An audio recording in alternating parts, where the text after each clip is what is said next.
Ito mga idol, pag nagpalit kayo ng cambio, ito lang, buksan nyo itong panggilid, tapos tanggalin yung clutch housing, tapos tanggalin nyo itong pinaka-spring niya, yung spring niya mga idol, tapos sunod to, tapos bago nyo hugutin ito mga idol, ito, yan.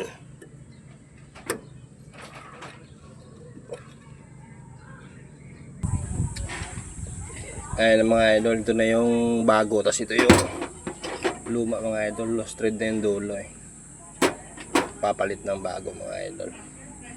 Yan lang mga idol, tapos ilipat nyo lang tong spring, tapos pasok nyo to ulit dun sa loob. Ayan mga idol, nakapasok na yung bago, tapos ilalagay nyo tong ano niya mga idol, lagay nyo dito.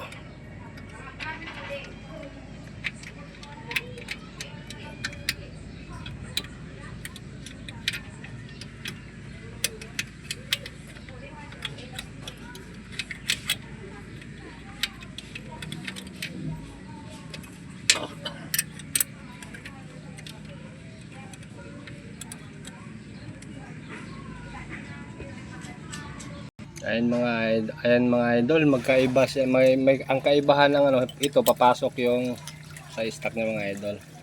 Tapos itong bago, hinugot ko ulit, hindi siya papasok mga idol. Replacement kasi mga idol, ayan oh. Hindi siya papasok oh.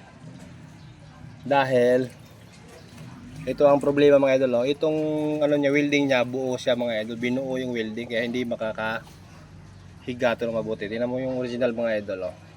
Hindi nila pinol yung welding para makakapasok siya dito sa yan, makakapasok siya mga idol. Yan gagawin ito mga idol, yan, pasok siya. Asaan lang dito mga idol para pumasok yung ito dito sa replacement. Update ko ito mamaya mga idol. Plus ya.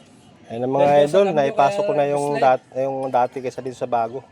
Ginrenderan ko para pumasok, tapos ito mga idol, pinort ko para pumasok kasi masikip mga idol. Ayun mga idol, naipasok na natin yung bagong bili na replacement. Yan yung mahirap sa replacement mga idol, maraming babaguhin. Buti na lang, scientist tayo kaya kaya natin gawaan ng paraan mga idol. Maraming salamat po sa panonood nyo. Paki-like and share. Kung hindi pa kayo nakapalo, follow na rin para updated kayo lagi sa mga gawa ko mga idol.